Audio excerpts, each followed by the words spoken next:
Morning. Thanks to the members that have arrived on time. On today's agenda, we have 11 nominations listed. We'll vote today on A. Tyson Duva, Assistant Attorney General, Criminal Division; William Crane, Alexander Van Hook, District Judges, Louisiana; James Maxwell, Robert Chamberlain, District Judges, Mississippi; Ryan Kriegsenhauser, Aaron Cregan, Scott Leary, and James Kruger to be U.S. attorneys. We'll hold over other nominations for future consideration. I'd like to give an update on Arctic frost. Since last week, the number of congressional phone records targeted by Jack Smith has increased. It's now at least 14 members of Congress, obviously all Republicans, including former House Speaker McCarthy and former Congressman Gohmert. I expect there will still be more when we get more documentation. Jack Smith claims that he wants to tell his story to Congress, but when I asked Smith whether he met with FBI Director Wray, he refused to answer that question. I've since released documents that show Smith met with FBI Director Wray May 24th, 2023. Smith could have answered Congress, but chose not to answer that question. I've also asked Smith if he used non-government devices for official words. That's a pretty simple question, and no answer from Smith. Lastly, Smith previously said this about the subpoena targeting 8 senators and 1 congressman. Quote, "The toll data collection was narrowly tailored and limited to 4 days from January 4th, 2021 to January 7th, 2021, end of quote. Notably, the subpoenas for McCarthy and Gohmert requested records from November 3rd, 2020 through January 8th, 2021. All of these facts undermine Smith's credibility as well as his actual willingness to cooperate with us. This broader scope demands explanation. The committee will continue its review and hold robust hearings. Next, I want to turn to the Epstein matter. For years, I've sought transparency. As chairman of this committee, I've made bipartisan requests for the information. I applaud the passage of the Epstein resolution. I'll continue to push the Justice Department to release records, which Biden administration failed to do. The victims deserve our maximum effort. Now I'd like to say a few words about judges. This Congress, many of my Democrat colleagues have alleged that President Trump nominates historically bad judicial nominees. One member of this committee that I'm not going to name even described President Trump's judicial nominees as, quote, the most extreme and unqualified judicial nominees ever considered by the Senate, end of quote. So it's legitimate to ask whether my colleagues are right with their statements. Based upon a recent study by professors at New York University and the University of Virginia, the answer is a resounding no. The study by Virginia and New York universities considered objective, nonpartisan metrics to determine a judge's productivity, the judges' quality, and the judges' independence. It then compared results from the first Trump administration, the Biden administration, and the Obama administrations. According to the study, President Trump's judges are, quote, unquote, dominating the field. In fact, the study found that the top 10 most productive judges were all Trump nominees. And productivity isn't the only metric where Trump's appointed judges outperformed. Let's take judicial independence. After all, my Democratic colleagues frequently allege that President Trump only picks loyalists. Surely this would be where President Biden and President Obama's nominees shined. And I just think, as I read reports this week of a couple decisions, I forget what states, what districts the states were in, but we had two Trump nominees overrule Trump. And on one occasion, I think dealing with the Texas reapportionment, there was a 2-to-1 decision in the Fifth Circuit that said that the Texas reapportionment was not according to law. Now, I could be wrong on my because I just read that quickly. So that's why I want to point out, surely this is where President Biden's and nominees would shine because of productivity and independence. So Trump's nominees dominated the field in this category. All the top 10 judges rated on independence were nominated by President Trump. And that's not all. Let's go to the metric of partisanship, meaning whether judges voted the alignment with other judges nominated from the same party. Trump's appointees win again. 8 of the 10 least partisan judges were nominated by President Trump. So, in short, President Trump has a history of nominating highly qualified jurists to the bench. Today, we're going to vote for a few more.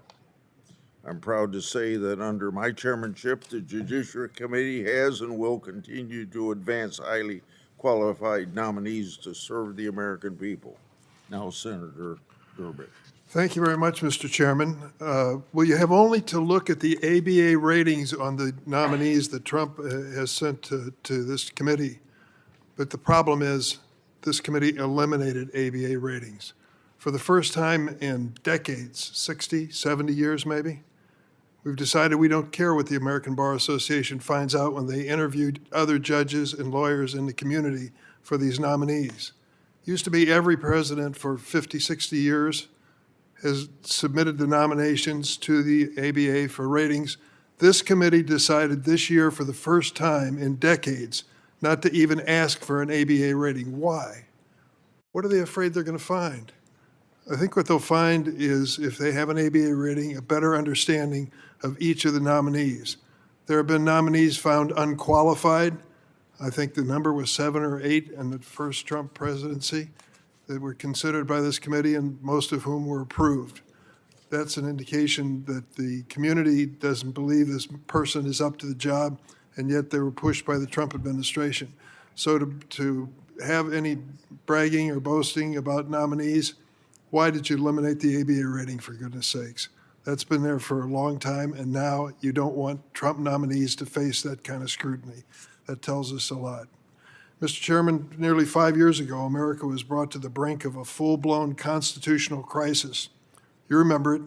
It culminated in a deadly January 6th attack on the United States Capitol building. Remember when we were evacuated from the floor of the Senate by Capitol Police, who told us that the insurrectionists were on their way to the chamber? We all filed out quickly to find a safe place. That is an amazing story that is now part of American history. Think for just 1 second if we had been notified that the House of Commons had its door broken down and mobsters had taken over the House of Commons in England. Our response would have been incredulous. A great country like Great Britain had its major institution that had been recognized for decades, if not centuries, invaded by a mob group that forced them to leave session and to file out as quickly as possible. How could that happen to a great nation like England? What is going on there? Who's in charge there? Well, we remember it well. The architects of the January 6th crisis in the U.S. Capitol, who sought to subvert the will of the American people and overturn the results of a free and fair election. The architects of that mobster group, President Trump and his MAGA allies. Across the country, state and federal judges dismissed the crazy lawsuits brought by the president's supporters, affirming that he had been the true winner in the last election. It just wasn't true. Joe Biden won the presidency. President Trump is still in full denial, and you hear all our nominees writhing in pain as we ask them the question, well, who won that election? Well, I'm not supposed to say that Biden won the elections, so I'll just say he was sworn in as president, carefully tiptoeing through the facts of history because they're afraid that it might offend the President of the United States. This reality has been a thorn in President Trump's side. He's taken unprecedented steps to whitewash history, to whitewash what all of us saw with our own eyes. Just like the demolished East Wing of the White House, President Trump is taking a wrecking ball to our democracy and our history. Day after day, he's dismantling our constitutional order to protect himself and his followers and to attack his political opponents. Look at the action he's taken just since the last time this committee met. After President Trump's indefensible blanket pardon of more than 1,500 January 6 rioters, he is also pardoning this group, saying they're above the law for unrelated offenses. Let me tell you a story. Last week, he pardoned Dan Wilson. Name anything to you? Dan Wilson was a member of the Oath Keepers Militia, a far right-wing group. Mr. Wilson pled guilty to conspiracy to impede and injure a law enforcement officer and was sentenced to 5 years in prison. He remained incarcerated due to felony conviction for illegally possessing firearms. But President Trump decided that Mr. Wilson should receive a pardon for this offense as well. The president also pardoned Suzanne Kay, sentenced to 18 months in prison after threatening to shoot FBI agents. Ms. Kay had posted a video online saying she would exercise, quote, my Second Amendment right to shoot your effing ass if FBI agents interviewed her about participation in January 6. So much for protecting law enforcement being tough on crime. Another Trump pardon. Yesterday, we learned another horrific crime committed by a January 6 rioter who President Trump pardoned. Andrew Paul Johnson was arrested first in Tennessee and then in Florida for multiple child sexual abuse offenses. Mr. Johnson, who referred to himself as, quote, an American terrorist and a proud January 6er, faced charges of lewd and lascivious molestation of an 11-year-old child and 2 others between the ages of 12 and 16. President Trump also recently granted preemptive pardons to more than 70 of his allies who embraced the big lie and attempted to overturn the results of the 2020 election. Meanwhile, at the FBI, Director Patel continues to carry out an unprecedented purge of those FBI officials who simply worked on cases involving January 6th or the president. The FBI Agents Association said Director Patel, quote, has disregarded the law and launched a campaign of erratic and arbitrary retribution, and agents simply being assigned to an investigation and conducting it appropriately within the law should never be grounds for termination. So say the FBI agents. And at Department of Justice, prosecutors who simply mentioned the reality of what actually happened and we witnessed on January 6th in a sentencing memo were placed on administrative leave. I am a student, as most of us are of my age, of the Cold War and the Soviet Union. And they used to rewrite history on a regular basis when it was inconvenient. That's exactly what's happening with the Trump administration on January 6th. The president also continues to target communities simply because they did not vote for him, including my home state of Illinois. He claims the administration is targeting the worst of the worst. You've heard the speeches he gives at rallies. Rapists, murderers, terrorists, criminally insane, illegally coming in the United States. We're going to set out to find them and remove them. According to the administration's own data so far, I hope you're keeping score, of the more than 600 people arrested in Illinois under Operation Midway Blitz, 16 out of 600 have a criminal history that poses any risk to public safety. That's less than 3%. As the Trump administration tramples on the Constitution, I'm sorry my colleagues on the other side of the aisle remain silent. You know better, and so do I. Silent as he imposes higher prices on the American people with tariff policies, silent as he guts the federal workforce, and above all, silent because they fear political retribution. We've never faced anything like this in our modern history. Our democracy is struggling to survive. Will someone speak up on the other side? I yield. We're waiting on Hawley, and when he gets here, but in the meantime, Senator Tillis has to speak. And when Hawley gets here, if there's other people that want to speak, I'll stay here. Thank you, Mr. Chair.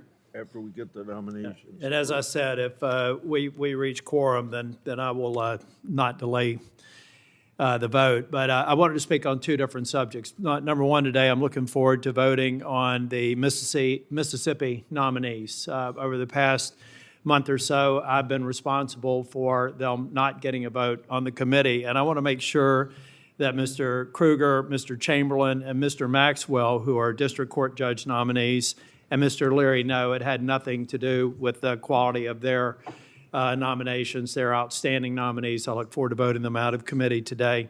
And then finally, and I also want to thank Senator Wicker, who is here today, for being such a strong advocate and a great partner working together on a matter where we had disagreement and we bridged the gap.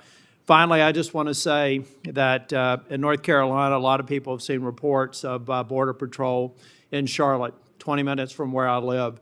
I am somewhat sympathetic to what Senator Durbin just said about some of these apprehensions. I will say that the reason that they're likely in Charlotte is because we have a sheriff who had basically a sanctuary city policy. There have been people released. There have been bad outcomes. So a part of the reason that we're there is because of those bad decisions. Having said that, I want to make sure that Homeland Security can provide me with the definitive list of people who were detained, how long they were detained, whether or not they were released, and when property was damaged, whether or not they've been provided proper restitution.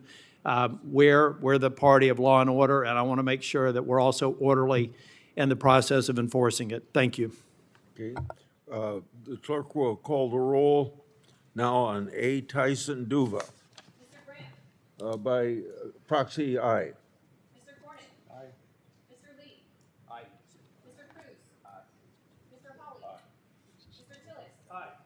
Mr. Kennedy. Aye. Mrs. Blackburn. Mr. Schmidt. Mrs. Britt. Mrs. Moody. Mr. Durbin. No. Mr. Whitehouse. No. Ms. Klobuchar. No by proxy? Mr. Coons. No by proxy? Mr. Blumenthal. No by proxy? Ms. Serrano. No by proxy? Mr. Booker. No by proxy? Mr. Padilla. No by proxy? Mr. Welch. No by proxy? Mr. Schiff. No by proxy? Chairman Grassley. Aye. On this vote, the ayes are 12, the nays are 10. Okay. By that vote, the nomination is favorably reported to the floor. Now we'll call up the nomination of Robert P. Chamberlain. Clerk will call the roll. Mr. Grant. Aye by proxy. Mr. Cornyn. Aye. Mr. Lee. Aye. Mr. Cruz. Aye. Mr. Hawley. Aye. Mr. Tillis. Aye. Mr. Kennedy. Aye. Mrs. Blackburn. Mr. Schmidt. Mrs. Britt. Mrs. Moody. Mr. Durbin. No. Mr. Whitehouse. No. Ms. Klobuchar. No by proxy? Mr. Coons. No by proxy? Blumenthal. No by proxy. Ms. Nope. Rono. No by proxy. Mr. Booker. No by proxy. Mr. Padilla. No by proxy. Mr. Welch. No by proxy. Mr. Schiff. No by proxy. Chairman Grassley. Aye. On this vote, the ayes are 12, the nays are 10. The favorable vote will be reporting the nomination of Mr. Chamberlain to the floor. The clerk will call the roll now on Justice William J. Crane. Clerk will call the roll. Mr. Graham. Aye by proxy? Mr. Cornyn. Aye. Mr. Lee. Aye. Mr. Cruz. Aye. Mr. Holly. Mr. Tillis. Aye. Mr. Kennedy. Aye. Mrs. Blackburn. Mr. Schmidt. Mrs. Britt. Mrs. Moody. Mr. Durbin. No. Mr. Whitehouse. No. Ms. Klobuchar. No by proxy. Mr. Coons. No by proxy. Mr. Blumenthal. No by proxy. Ms. Verona. No by proxy. Mr. Booker. No by proxy. Mr. Padilla. No by proxy. Mr. Welch. No by proxy. Mr. Schiff. No by proxy. Chairman Grassley. Aye. On this vote, the ayes are 12, the nays are 10. With a favorable vote, William Crane will be reported. Now we'll vote on James D. Maxwell II, Northern District of Mississippi. Clerk will call the roll. Mr. Graham. Aye by proxy? Mr. Cornyn. Aye. Mr. Lee. Aye. Mr. Cruz. Aye. Mr. Holly. Aye. Mr. Tillis. Aye. Mr. Kennedy. Aye. Mrs. Blackburn. Mr. Schmidt. Mrs. Britt. Mrs. Moody. Mr. Durbin. No. Mr. Whitehouse. No. Ms. Klobuchar. No by proxy. Mr. Coons. No by proxy. Mr. Blumenthal. No by proxy. Ms. Rono. No by proxy. Mr. Booker. No by proxy. Mr. Padilla. No by proxy. Mr. Welch. No by proxy. Mr. Schiff. No by proxy. Chairman Grassley. Aye. On this vote, the ayes are 12, the nays are 10. Favorable vote, Mr. Maxwell II will be reported to the floor. Now we'll call Alexander Van Hook, Western District, Louisiana. The clerk will call the roll. Mr. Graham. Aye by proxy? Mr. Cornyn. Aye. Mr. Lee. Aye. Mr. Cruz. Aye. Mr. Holly. Mr. Tillis. Aye. Mr. Kennedy. Aye. Mrs. Blackburn. Mr. Schmidt. Mrs. Britt. Mrs. Moody. Mr. Durbin. Aye. Mr. Whitehouse. No. Ms. Klobuchar. No by proxy? Aye by proxy, I'm sorry. That was aye by proxy for Senator Klobuchar. Thank you so much. Mr. Coons. Aye by proxy. Mr. Blumenthal. No by proxy. Ms. Rono. No by proxy. Mr. Booker. No by proxy. Mr. Padilla. No by proxy. Mr. Welch. Aye by proxy. Mr. Schiff. No by proxy. Chairman Grassley. Aye. On this vote, the ayes are 16, the nays are 6. The favorable vote, Mr. Van Hook will be, Van Hook will be reported to the floor. Now we will call up Aaron Cregan.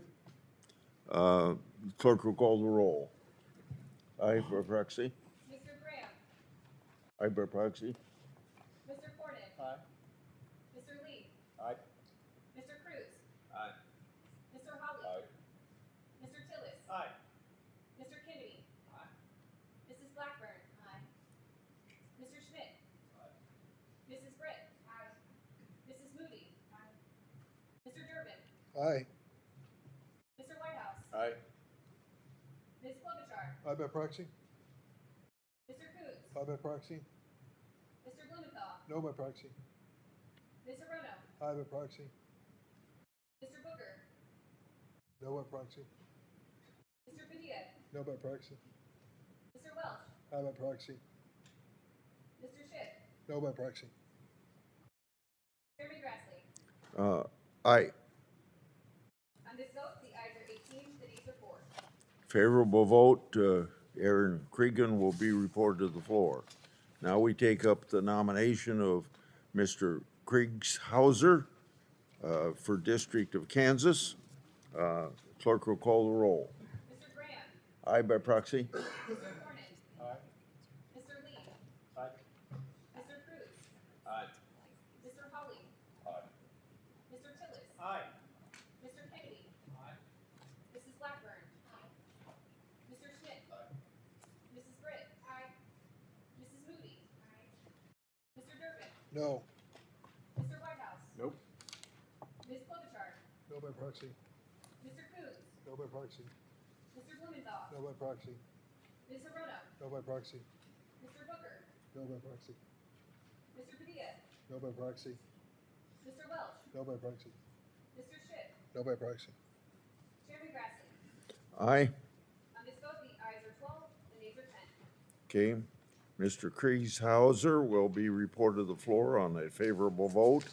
Now we will vote on James Kruger, Southern District, Mississippi. Clerk will call the roll. Mr. Grant. Aye by proxy. Mr. Cornyn. Aye. Mr. Lee. Aye. Mr. Cruz. Aye. Mr. Holly. Aye. Mr. Tillis. Aye.